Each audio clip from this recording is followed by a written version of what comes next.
maka adalah ayat dan hadis ini menunjukkan tiada kesudahan kamalat Allah Subhanahu wa ta'ala, dan tiada diberatkan kita oleh Allah Ta'ala melainkan dengan mengetahui barang yang diberikan oleh syara' bagi kita atasnya dalil, yaitu 20 sifat.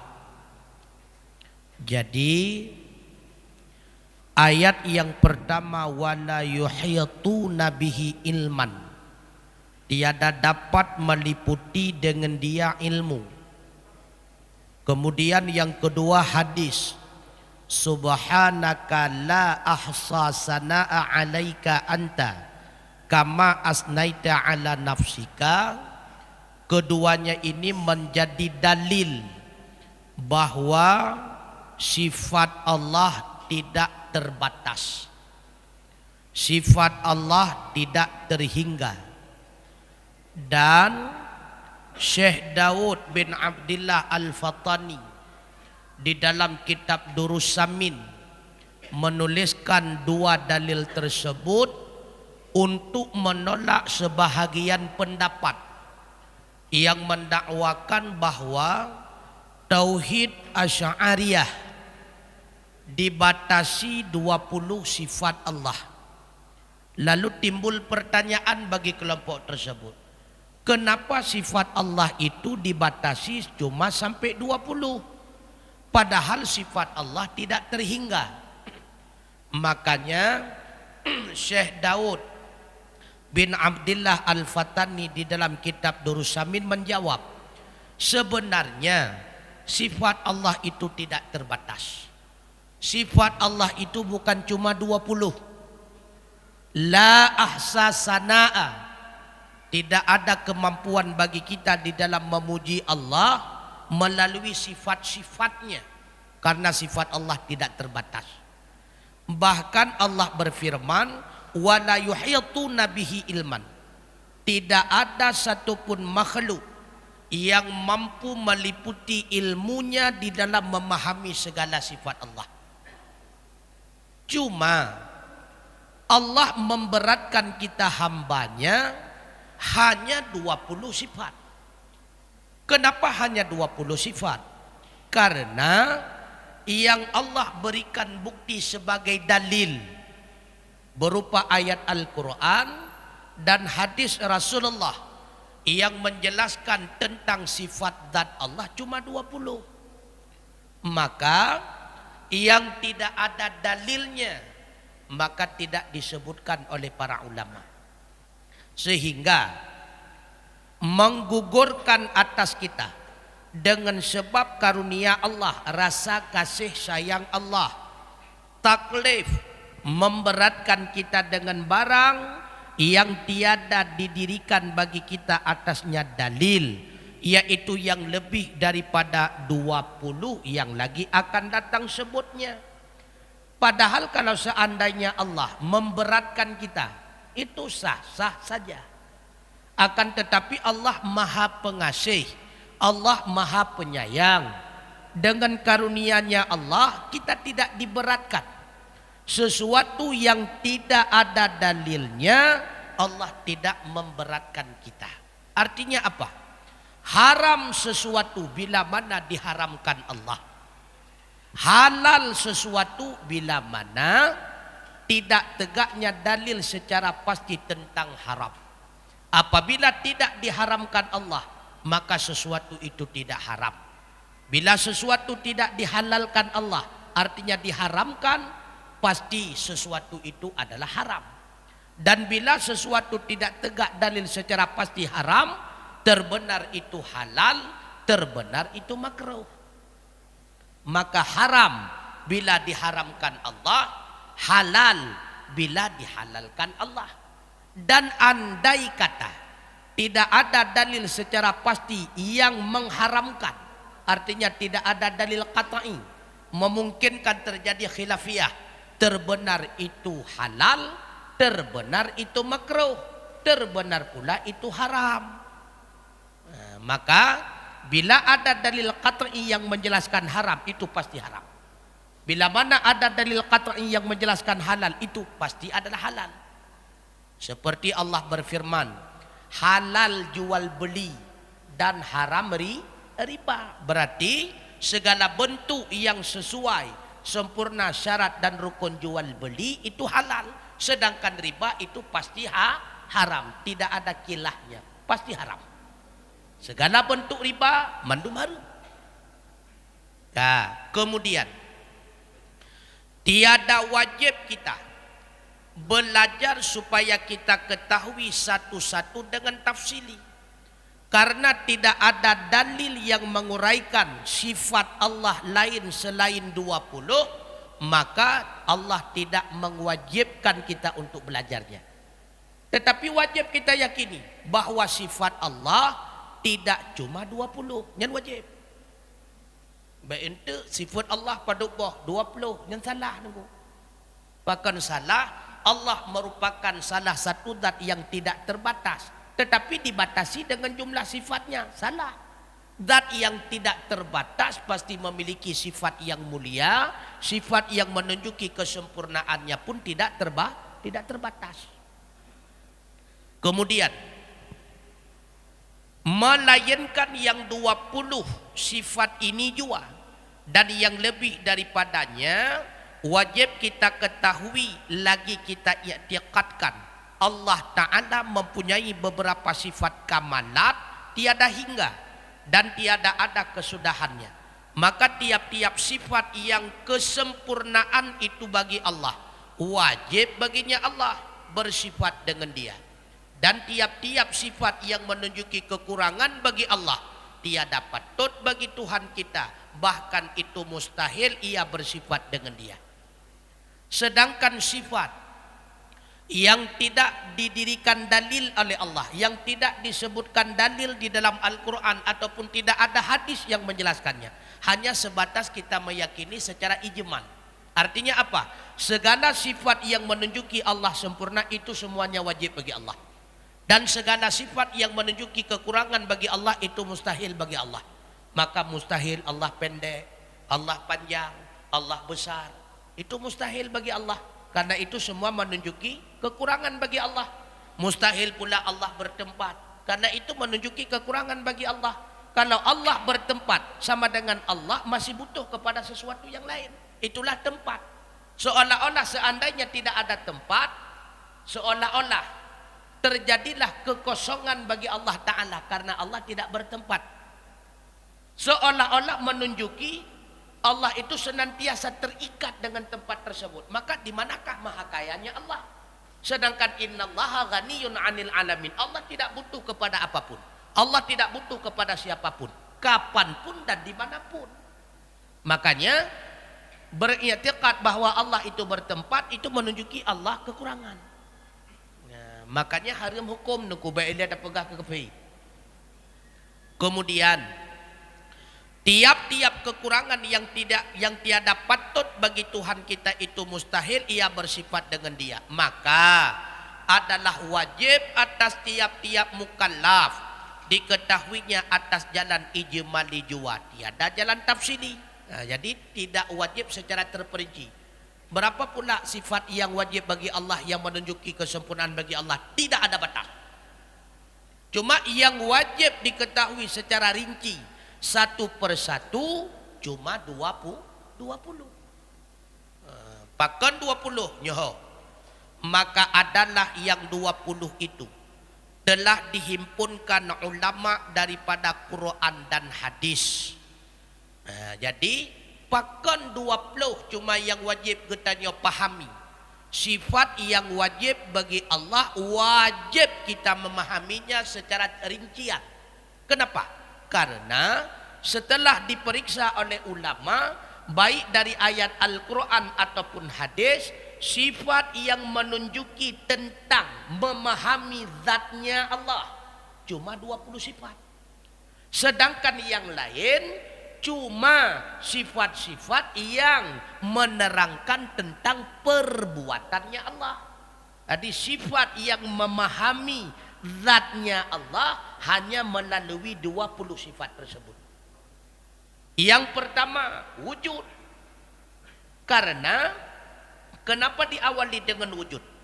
Karena wujud itu merupakan satu sifat yang menentukan sah adanya sifat yang lain ataupun tidak. Makanya didahulukan pembahasan setiap kitab tauhid pasti dengan wujud. Berbicara ada atau tidak. Kalau seandainya ada, berarti patutlah bersifat dengan yang lain, salbi, ma'ani dan maknawiyah. Tapi kalau seandainya tidak ada, berarti tidak ada istilah pembicaraan salbi, ma'ani dan maknawiyah, karena yang sedang dibicarakan memang tidak ada.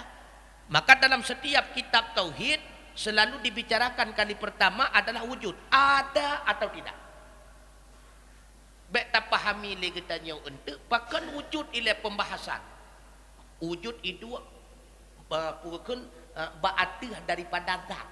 Kedua itu untuk kidam. Kedua itu bakal bukan menang. Nyot tertib dalam pembahasan cuma tertib erat sago menjelaskan. Sedangkan sifat bagi Allah tidak tertib. Baik tapi kita sifat bagi Allah pun wujud. Kedua kidam. Kedua bakal keput mukhalafatul lawadi. Kelima qiyamuhu binafsi. Tidak ada istilah tertib sifat pada zat Allah. Hana ba'dat hana mentertib nunggu. Tertib erat segi sebut. Sama bandingan lagi tafai kita nyuruh ubit-ubit kan. Pertama niat, dua berdiri, leda kebi. Wate puput hana le mentertib. Bentuk niat ilai. Niat baru dah.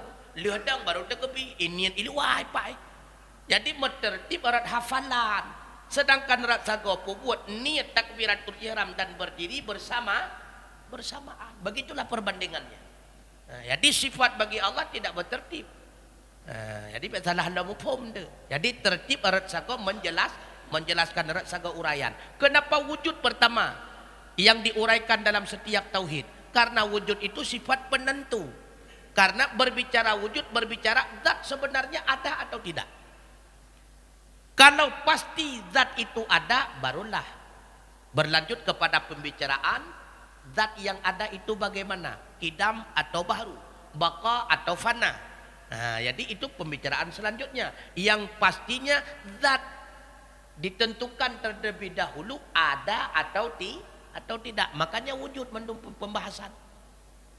Kemudian, maka dibilangkan pula wujud ghairal mawjud seperti yang dimu'tamadkan oleh Imam Razi. Demikian lagi dibilangkan sifat ma'ani itu lain daripada sifat maknawiyah. Maka jika kita bilangkan wujud ainul mawjud dan kita bilangkan sifat ma'ani itulah sifat maknawiyah, maka jadilah sifat yang wajib kita ketahui itu 12 sifat jua.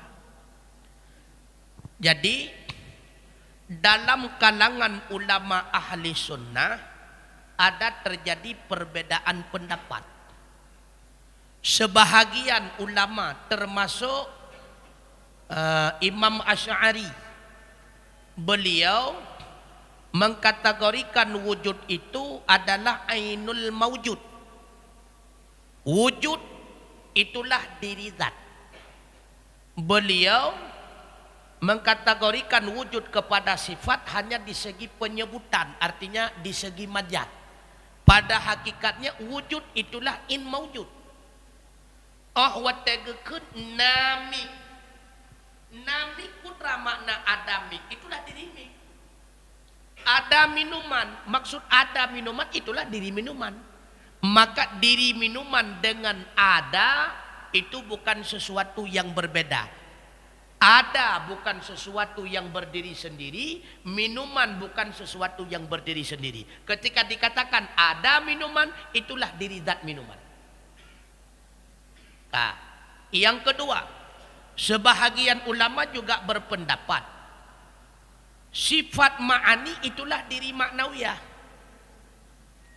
Maka sifat ma'ani itu bukan sesuatu yang asing daripada maknawiyah. Apabila kita berpegang pendapat tersebut, wujud itulah diri zat, sifat ma'ani itulah diri sifat maknawiyah, maka sifat yang wajib kita pahami, yang wajib bagi Allah cuma 12, bukan 20. Cuma 12. Kenapa 12? Karena 7 yang namanya ma'ani sudah tidak kita golongkan lagi kepada sifat. Karena apa itu ma'ani? Itulah diri maknawiyah. Artinya apa? Allah qadiran dengan sendirinya. Qadiran Allah bukan dengan sebab kudrah. Allah muridan dengan zatnya. Muridan Allah bukan dengan sebab iradah. Artinya apa? Ma'ani itu tidak ada. Sifat nafsi juga tidak ada. Karena ma'ani 7 tambah dengan nafsi 1 berarti 8 sudah kita anggap tidak ada. Berarti yang wajib kita yakini berdasarkan pendapat tersebut, sifat yang wajib pada Allah cuma 12. Kenapa 12? Karena 7 daripada maknawiyah, lalu 5 lagi daripada salbi. Karena 12. Karena 7 tambah 5. 7 tambah 5 peduk. Karap runeng menduk. Jadi yang 8 tu hana geanggap kepada sifat. Nyan dasar pendapat sebahagian. Kemudian maka jika kita bilangkan wujud itu ainul maujud dan kita bilangkan sifat ma'ani itulah sifat maknawiyah, maka jadilah sifat yang wajib kita ketahui itu cuma 12 jua. Yang wajib tetepa cuma 12, hana wajib teruk 20. Yang dasar pendapat pertama. Maka karena inilah kata Ibnu Subki di dalam kitab Jami' Jawami', apa kata beliau? Ma'rifatul hali mimma yanfa'u ilmahu wa la yadurru jahluhu. Wa qala al-musannifu fi syarhil wusta al-jahlu biha la yadurru fil aqaidi ay li'annaha la thubuta laha fi nafsiha wa la bi'atibari ghairiha li'annaha ibaratun an qiyami sifatil ma'ani bidzati wa laysat amran zaidan ala dzalika. Mengetahui akan hal maknawiyah setengah daripada barang yang memberi manfaat pengetahuan akan dia dan tiada memberi mudarat jahilnya. Yang kata daripada Syekh Subki, Ibnu Subki. Apa kata beliau? Memahami secara terperinci bagaimana yang dimaksud dengan sifat maknawiyah itu merupakan ilmu yang bermanfaat. Artinya belajar kaitan dengan masalah sifat maknawiyah, apakah beda sifat maknawiyah dengan ma'ani ataupun tidak, itu termasuk ilmu yang bermanfaat. Akan tetapi kita tidak paham kaitan dengan bagaimana sifat maknawiyah dan bagaimana sifat ma'ani, keduanya itu berbeda atau bersamaan, tidak paham kita. Cuma kita yakini Allah wajib qadiran, Allah wajib muridan, Allah wajib aliman, Allah wajib sami'an, Allah wajib basiran, Allah wajib mutakalliman. Maka kebodohan itu tidak memberikan mudarat, artinya tidak berdosa. Yang penting tayakin mendak Allah itu qadiran, muridan, aliman. Cuma hana tak pahami pat beda maknawiyah dengan ma'ani, han mampu dengu. Pat beda mameh dengan yang mameh, hana untuk apa beda tu. Pat beda panjang dengan yang panjang, hana untuk apa pegah tu. Pat beda hitam dengan yang hitam, hana untuk apa jelaskan tu. Hana apa? Hana dosa. Ya, karingan macam tu kan. Suatu ke kadang na penjelasan dah hana murno pijut le kadang. Cerita ulang kadang na. Kemudian dan kata musannif yaitu Syekh Sanusi, beliau mengatakan di dalam kitab Syarih Wusta, jahil dengan dia, yakni dengan hal itu tiada memberi mudarat pada ilmu akidah, karena bahwasanya tiada sabit baginya pada dirinya dan tiada dengan i'tibar bagi yang lainnya, karena bahwasanya ibarat daripada berdiri sifat ma'ani dengan zat dan tiada pekerjaan yang lebih atas yang demikian itu. Kata Syekh Sanusi, apa kata beliau? Tidak memahami secara mendetil bagaimana itu sifat maknawiyah. Hana apa? Hana ada usaha tu. Nah termasuk kepada cedera iman, hana masalah. Hana apa? Karena kata beliau, yang namanya sifat maknawiyah itu tiada sabit baginya. Arti tiada sabit, sifat maknawiyah itu bukan sifat maujudi. Nya sifat maujud kan. Karena sifat maknawiyah itu adalah sifat hal. Yang namanya sifat hal maujud fil dhihni la maujud fil khariji. Menyediakai ipatehna, tapi ba'alam nyata hantar empak dengu. Yang kenyan sifat hal. Ipateh liakai kena ipateh, tapi tadi meng pakai banji hana tadi. Contoh, yang mameh akai ipatehna yang mameh. Tiban yang mamehnya hana maaf, karena yang terasa bak lidah cuma mameh. Yang keuang hana maaf, yang keuang dengku. Yang terasa bak lidah cuma keuang. Yang nyan pakai bak puai cincu lah, puai bulak, puai reki hana maaf. Sering kebobo contoh legure ketanya lagi motor pluang ngan pluang motor. Munyo motor pluang maaf dengku. Motor pluang maaf berarti motor sedang berlaju, berlari dan sebagainya. Tapi pluang motor nama maaf nunggu. Setiap na motor pluang pasti na pluang motor. Ya, kan? Maka tidak paham bagaimana yang dimaksud dengan yang manis, yang panjang. Yan hana gekira urung bangai deku hana. Yang penting panjang kamu ka deku. Keuang kamu gaduh, mameh kamu gaduh, kabeh. Hana kira bangai itu. Rupanya kehadiran kita tidak paham bagaimana kehadiran yang sebenarnya. Muridan kita tidak paham bagaimana muridan yang sebenarnya. Tapi anda yakin Allah kehadiran? Yakin. Allah yakin Allah muridan? Yakin. Kamu madah, kajian madah. Ya. Han mampu tak uraikan secara mendetil. Karena sifat maknawiyah sifat hal tu. Hantar empat bentuk hantar demeng. Yang panjang hantar demeng tu, yang tak demeng panjang. Karena seandainya Allah membuka hijab yang dapat kita lihat sifat ma'aninya, maknawiyah tidak dapat. Yang tu takkanlah legetannya panjang tu. Ketika panjang musapat dengan beton tu takkanlah panjang laju menjulang tinggi. Apa itu panjang? Sesuatu yang menjulang tinggi. Tu takkanlah. Tapi yang panjang nadu, hana tu, yang tu panjang. Yang tu tak boleh katanya kerah dengku keras. Yang keras dia handeng dengku. Karena yang maujud cuma keras. Apa itu keras? Sesuatu yang sulit dipecahkan. Yang keras itu. Yang beda minta definisi pada nam tulis. Yang definisi lu yang mengamu pom tak ada.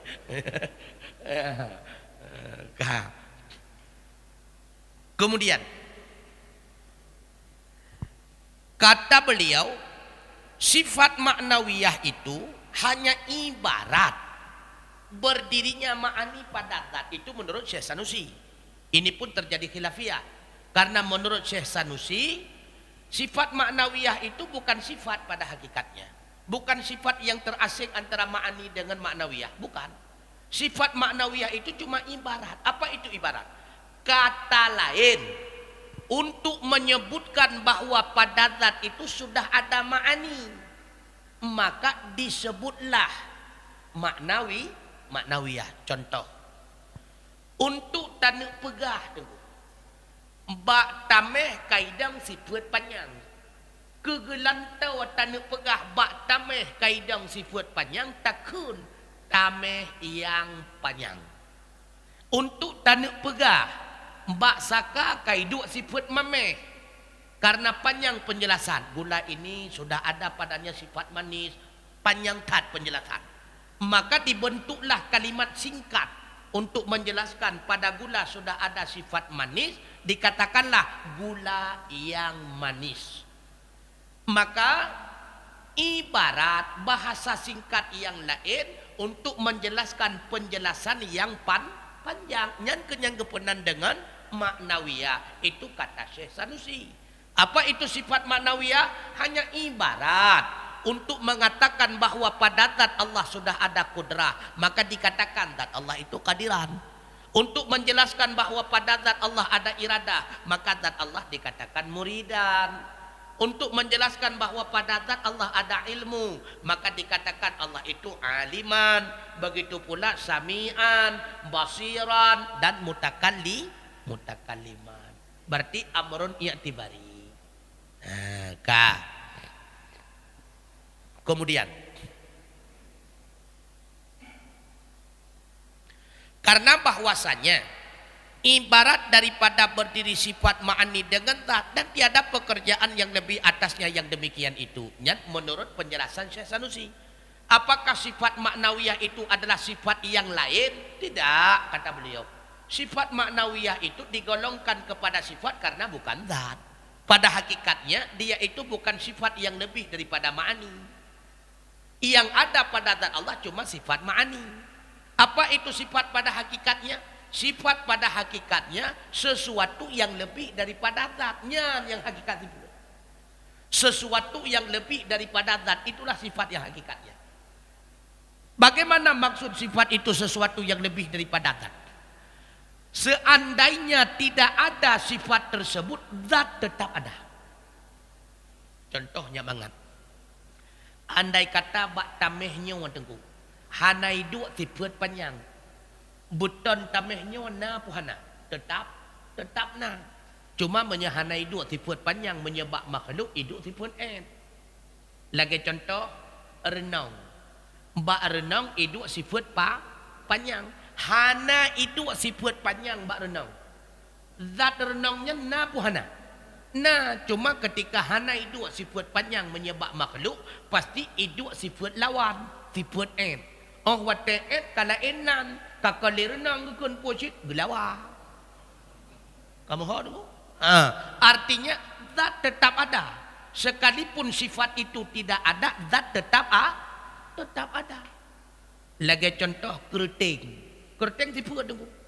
Man hana itu sifat keriting bau. Oh kan tetap na. Po itu ikan. Itu lurus. Yang tetap na. Nyan yang kekun dengan sifat. Zat tetap ada. Sekalipun dia itu tidak ada, zat tetap ada. Itulah yang dimaksud sesuatu yang lebih daripada zat. Menyebab makhluk ketika tidak ada yang satunya, pasti ada lawatnya. Menyebab Allah hanya benar. Mbak Allah yang pasti-pasti. Pada Allah wajib kudrah. Kenapa wajib? Mustahil Allah lemah. Karena kalau lemah tidak layak menjadi Tuhan. Kudrahnya sifat. Bahkan kudrahnya roh kepada sifat. Seandainya tidak ada kudrah, Allah tetap ada. Cuma tidak layak menjadi Tuhan lagi. Seandainya tidak ada iradah, Allah tetap ada. Karena sudah kita yakini Allah itu wujud. Tidak ada iradah, zat Allah tetap ada. Tidak ada ilmu, zat Allah tetap ada. Tidak ada sama, zat Allah tetap ada. Tidak ada basar, zat Allah tetap ada. Cuma tidak layak jadi Tuhan. Mupo menjual. Kaberehan. Paham? Tiba-tiba. Paham. Yang penting kau paham ini.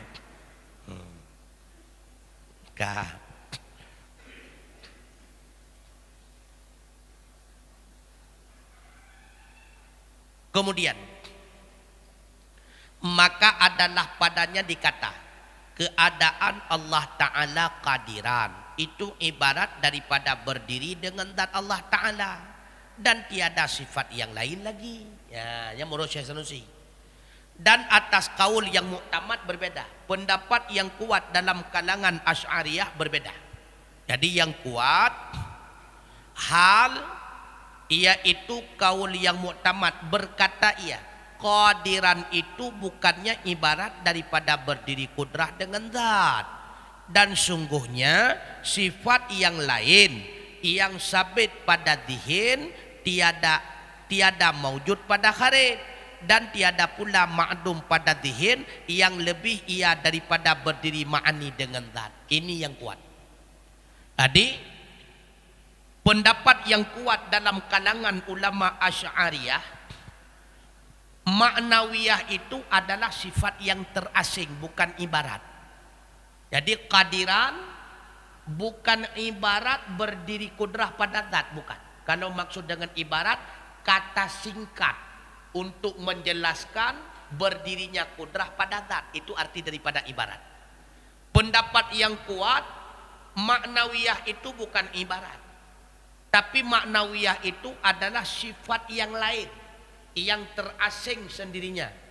Ada pada Allah sifat ma'ani, ada pula pada Allah sifat ma'nawiyah. Maka ma'nawiyah itu sifat yang terasing. Artinya apa?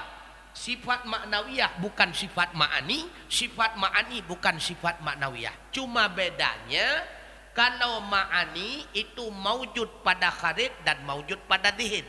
Dalam alam nyata memang benar-benar ada. Seandainya Allah membuka hijab, kita dapat melihat bagaimana kudrah, bagaimana irada, sebagaimana Allah telah menampakkan kalamnya kepada Nabi Musa. Wa kallamallahu Musa taklima.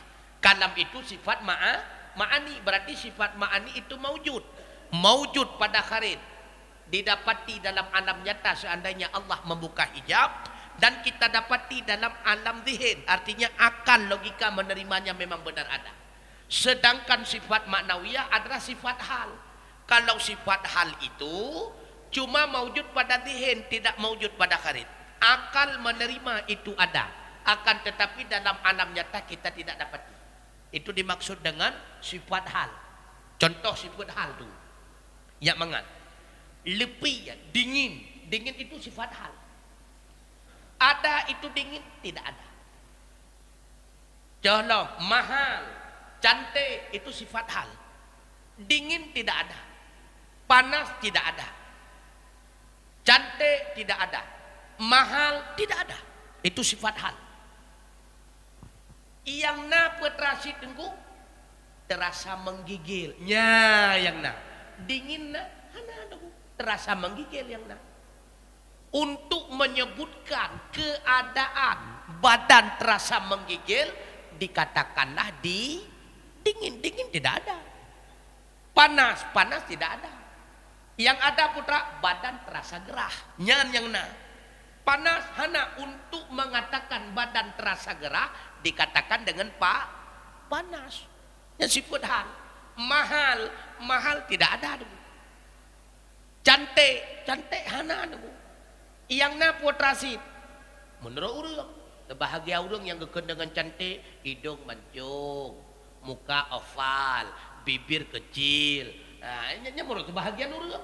Sebahagian elang, boh hidung bubi bosok, berkeruting, muka berbuat sagau. Artinya cantik itu relatif. Berarti cantik tidak ada.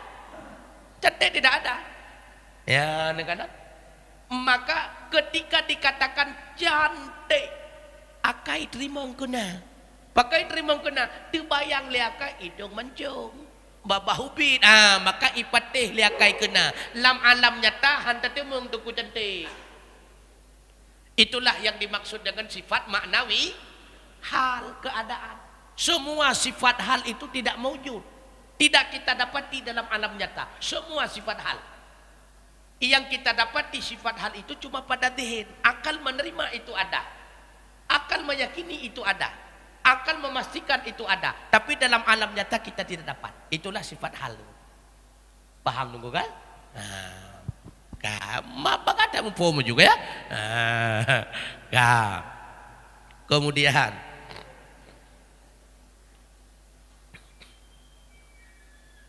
dan kudrah itu dan keadaan kadiran itu dua sifat, antara keduanya taladzum. Maka kadiran melazimkan berdiri kudrah pada zat, maka dinamakan zat itu kadiran. Jadi kadiran itu sifat maknawiyah, kudrah itu sifat ma'ani. Artinya apa? Kadiran bukan kudrah, kudrah bukan kadiran. Artinya keduanya itu sifat yang berbeda-beda. Qudrah dinamakan sifat ma'ani, qadiran dinamakan sifat ma'nawiyah. Akan tetapi keduanya itu taladzum. Arti taladzum saling keterikatan. Adanya qadiran bila mana adanya qudrah. Adanya qudrah memastikan adanya qadiran. Sama bandingan ketika adanya panjang, pasti benda itu dikatakan yang panjang. Ketika benda itu disebutkan yang panjang, pasti pada benda itu ada panjang. Oh wate takun le ketanyo yang mame nyan pasti ba'dat kai dua mame. Mahan mungkin takun yang mame. Ketika ba'dat kai dua mame pasti takun kedat nyan yang mame. Tapi mame dengan yang mame nyan dua yang berbeda. Yang mame kan diri mame kan yang mame. Tapi la malzum han mungkin takun yang mame menyebabdat hanai dua mame, han mungkin ketika ba'dat kai dua mame ketakun kedat hana mame. Yang kampung qudrah wanduk. Maka lazim malzum ketika pada zat Allah wajib qudrah, maka dengan sendirinya mewajibkan zat Allah kita katakan qadiran. Ketika dalam Al-Quran Allah menjelaskan dirinya itu qadiran, innallaha ala kulli syai'in qadir. Karena Allah menyebutkan dirinya qadiran, dengan sendirinya berarti zat Allah melazimkan qudrah. Yang kampung berarti kampung kan? Ketika sidra urang na anu pasti takun kurungnya yang menganu. Ketika takun kurungnya yang menganu pasti leganya na pada mungkin takun anu cukup je tapi kata hana anu mempengun rok dah. Kampung ka yang hana pun. Wate singkat apa? 2 minit itu kan? Masya-Allah. Ada pertanyaan? Bebas. Mungkin siapa kontak? Bismillahirrahmanirrahim. Assalamualaikum warahmatullahi wabarakatuh. Gure kamu yang terhormat, para jamaah yang kamu muliakan. Nah, pertanyaan sabo yang tentang gure bergabuno yang halil tetap halil bagi Allah, harum tetap harum. Jadi masa nyona aba uro-uro kejadian dalam laut atau dalam hutan. Punya kada ibah jita pahala masa bui terbangkit yang kiban kuda. Terima kasih. Assalamualaikum warahmatullahi wabarakatuh. Waalaikumsalam warahmatullahi wabarakatuh. Makanya ada batasan-batasannya. Allah mengharapkan sesuatu kepada kita ketika kita di dalam alam normal. Arti alam normal yang pertama dikatakan alam normal, yang pertama berakal. Mahan hana berlaku hukum. Yang kedua balik. Yang ketiga tidak dalam kategori mudarat. Dalam kategori mudarat nyan karena hukum lain. Ad-daruratu tubihul mahdurah. Ketika dalam masa mudarat, maka sesuatu yang tidak boleh dimaafkan, bukan dihalalkan. Boleh makan daging babi di tengah laut sekadar secara adat terhindari daripada kematian secara adat. Bek sabuh belangong raya tiro ada baju. Jadi nah batasan. Alian mudarat pun terbatas. Mudarat yang dimaksudkan di sini mudarat menghilangkan nyawa ataupun melahirkan keaiban. Yang mudarat gitu. Menyahana mudarat hanya tengku. Jadi mudaratnya bek tak pupah-pupah sebab mudaratnya kali kebatasi dalam agama. Bek itu dia tak onani tengku pakan onani mudarat tak hana rukunan. Jadi bek kiyah-kiyah lah juga tahu. Karena kaedah-kaedah itu termasuk ad-daruratu tubihul mahdurah, itu ada batasan-batasannya. Wallahu a'lam bissawab wa ilaihil marji wal ma'ab. Assalamualaikum warahmatullahi wabarakatuh.